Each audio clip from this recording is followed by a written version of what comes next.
we're off around Australia. Delayed because of COVID.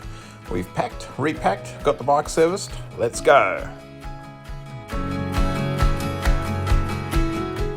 Day one started in Capel near Bunbury in Western Australia, down through Manjimup, Walpole, down to Albany, Albany. Day one. Whoa, we've got a long way to go. Oops, there's Tasmania down there.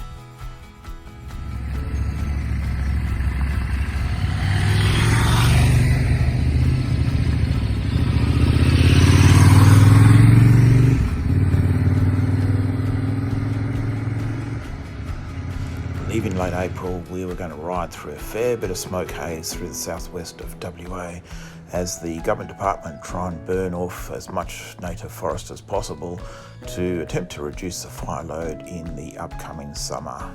Bit of a disappointment, but that's the way it goes.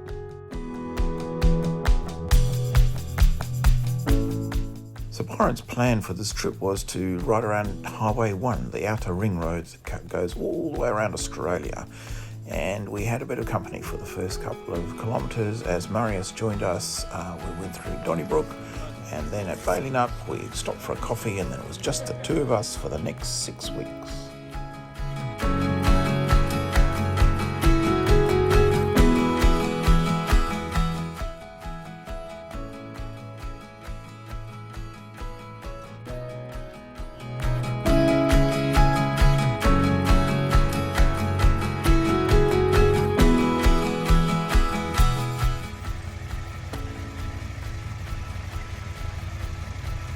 So around Manjimup, or Manji if you're a local, we filled up and then left the deciduous tree-lined streets behind and hit the Jarrah and Karri forests as we headed towards Walpole. These giant Karri trees are absolutely stunning, and this time of the year their trunks are this beautiful honey-coloured bark.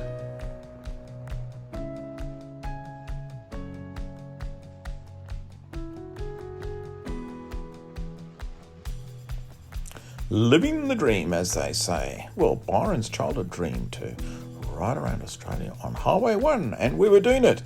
And it was a fantastic warm winter's day. Little did we know that that would not last.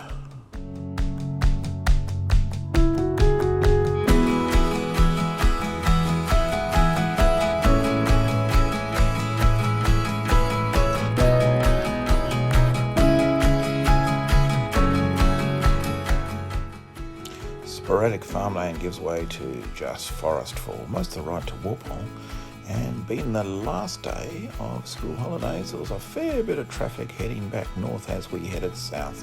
Pretty narrow roads, so I wouldn't want to be a truck driver on a day like today.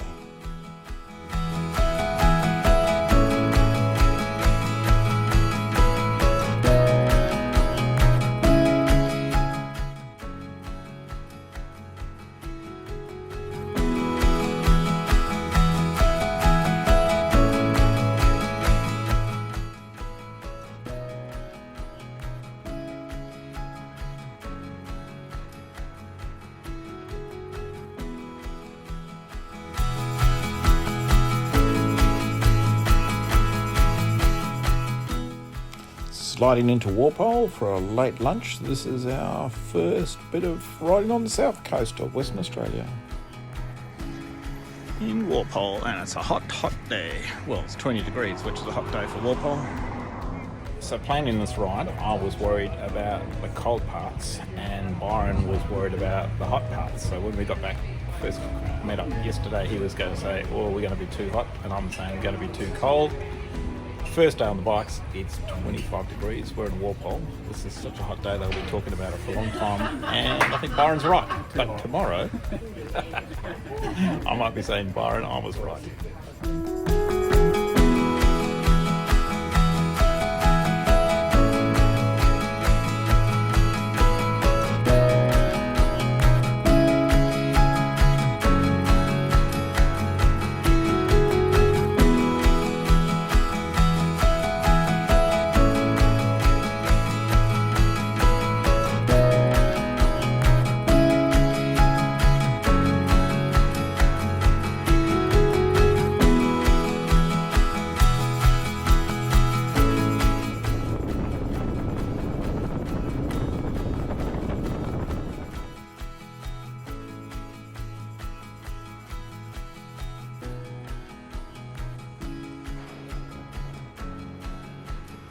Walpole to Denmark, great ride, sun on our backs, beautiful weather, bit of farmland, bit of forest country, sweeping windy roads, and then you get to Denmark, which is a really pretty little town sitting on this river.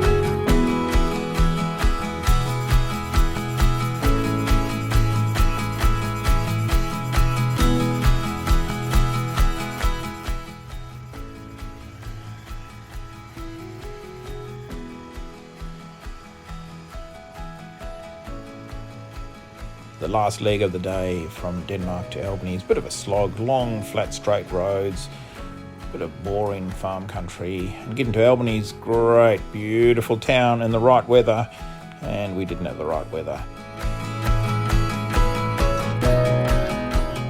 Arriving a few days before Anzac Day, everything was getting set up at the War Memorial on the hill above Albany.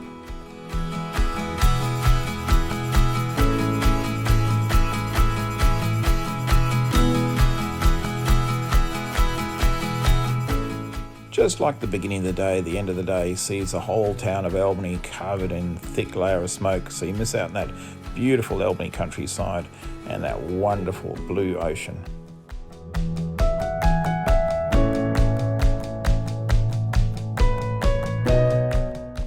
Albany's my old hometown, so it was great to catch up with the old man and spend the night with him before heading towards Esperance. And it was great to receive a picture of my dogs being well and truly spoilt while I'm away. Thanks, guys, for looking after them. Albany Highway 1, Ravensthorpe, Bunbury-Albany-Esperance, Day 2. Day 2, and the weather forecast did not look good. Where the weather comes from in Albany.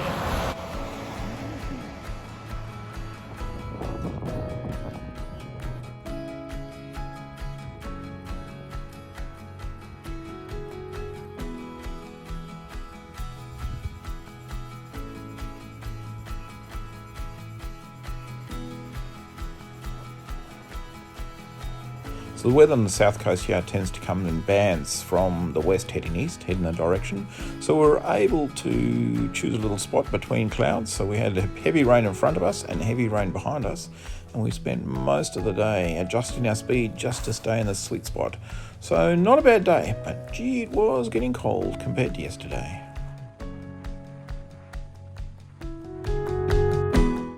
So the road Albany to Esperance skirts along the southern part of the West Australian wheat belt, so the conditions dry off very quickly as you leave Albany and the trees become more scrubby as we go along, and we'll get buzzed by road trains taking the wheat to Albany and Esperance. So every 50 to 100 kilometres you'll come across these silos storing the grain from the harvest, which is then taken to ships to be exported around the world.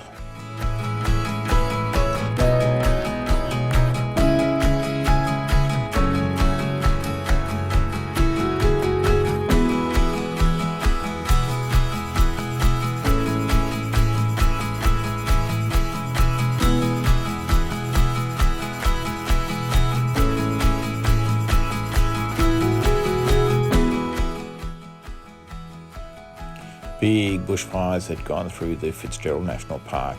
This is a massive area and it's a real biological hotspot with something like a quarter of the flowering plants in the world in this little area. So these bushfires can be really devastating.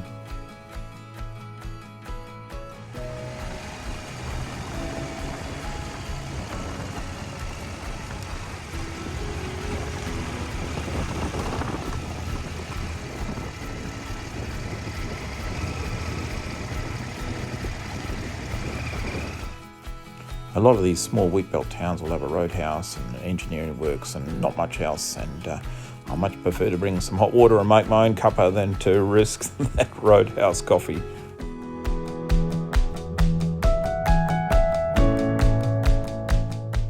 Yep, down on the bottom, that's pronounced no anger up.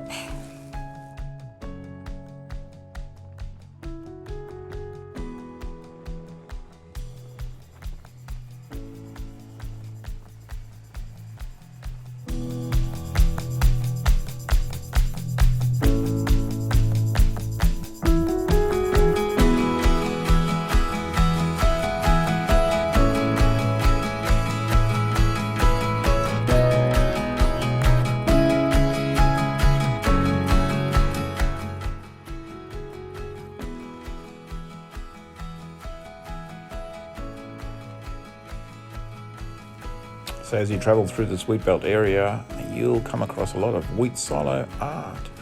I was just wondering, does there a bit of art envy? Does one town envy what the other town has?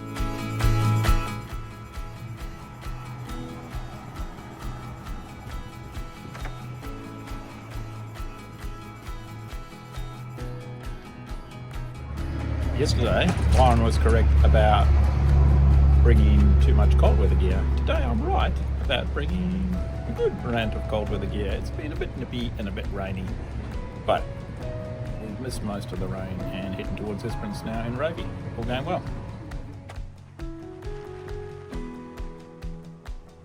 Check out the great colour on the bark of these trees. They're absolutely stunning. But other than this little section, it was a long, tedious ride to Esperance, and it was great to arrive there in the afternoon. Weren't that bike fit, being day 2 on the bike, so it was good to get to John's place, have a rest. And in the morning we were heading north, because you've got to go a fair way north before you can head east again. Still on Highway 1, Esperance, really pretty little town.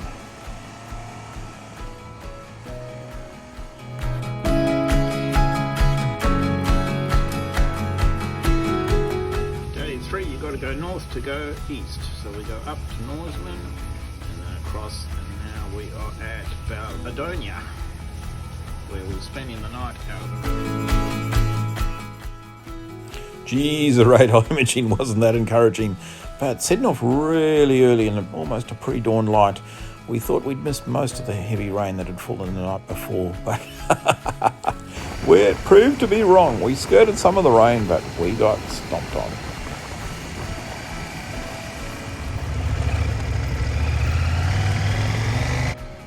If I'm having an early start, I'm always really slow and cautious until 9:30. There's so many roos around that time of the day. It can be any time of the day, but that morning and evening, it's danger time.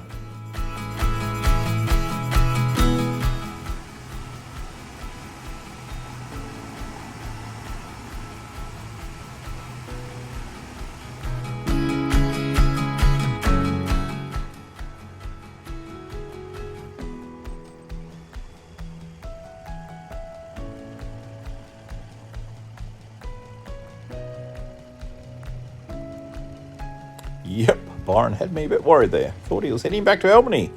You always doubt your navigation when the guy in front of you takes a wrong turn.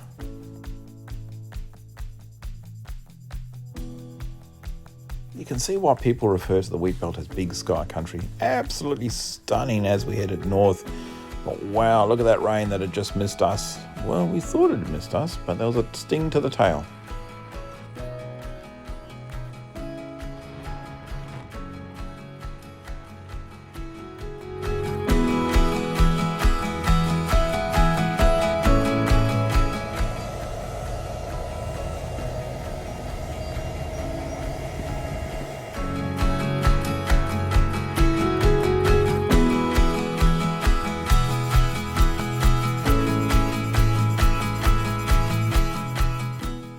At this stage of the ride, we hadn't even stopped for breakfast, but it was fantastic to see the rain falling just in front of us, leaving a wet road, or bucketing down just behind us. We just seemed to be in that sweet spot.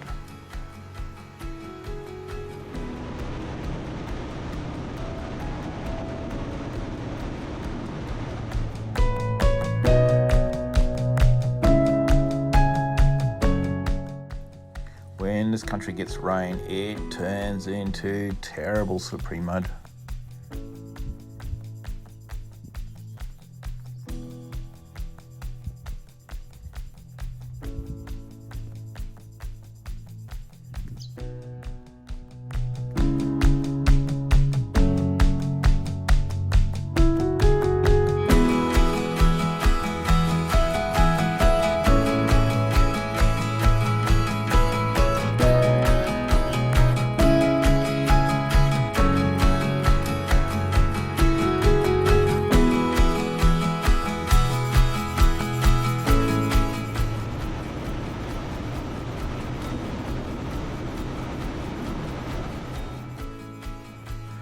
in Norseman late in the morning. It certainly is a character-filled town.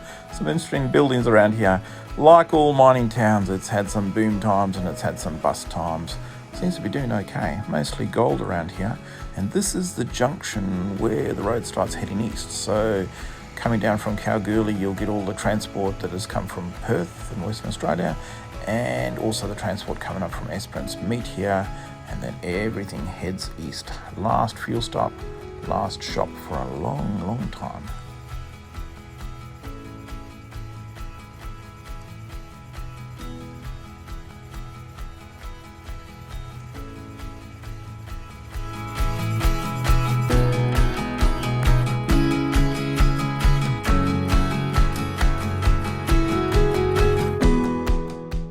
The road to the Nullarbor, and once the mining finishes after about 50 kilometres, you're into station country. Bit of cattle, but mostly sheep out this way.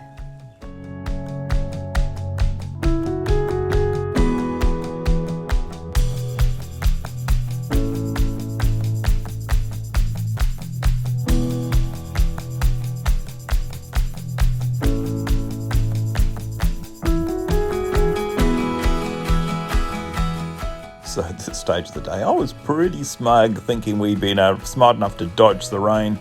But wow, was I wrong. We had some of the heaviest rain I think I've ever ridden in. 2 hours solid downpour. It was incredible. We just slogged along getting buzzed by road trains and grey nomads in their caravans. We just had to hunker down. But quite amazing. My wet weather gear, despite being quite old, left us pretty dry. Well, completely dry by the time we got to Baladonia, and you wouldn't believe it. Within a couple of kilometres of reaching Baladonia, the rain stopped. Wow, that was heavy rain. But it started soon after.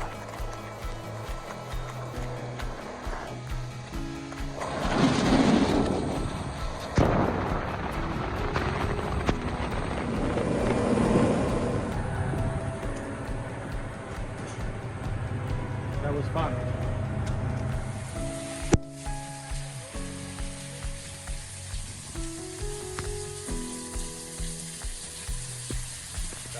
Day 3, Baladonia Roadhouse. Looked at the radar, we thought the band of rain was going to go down and we would just go over the top of it, but jeez, did it piss down. I haven't ridden in such heavy rain. 2 hours of almost solid heavy rain, a little bit of hail, occasional flash of lightning and thunder. Get to Baladonia. Kilometre before Baladonia, no joking, it stops raining. But it's picked up again, so we've got a night in the Baladonia, beautiful accommodation. And the tally of who's right and who's wrong about have we got enough cold weather gear or is it going to be warm or cold, I'm 2 up because today and yesterday we certainly enjoyed having a bit of warm gear. We'll see how that tally goes. Tomorrow we hit the Nullarbor and the Great Australian Bight.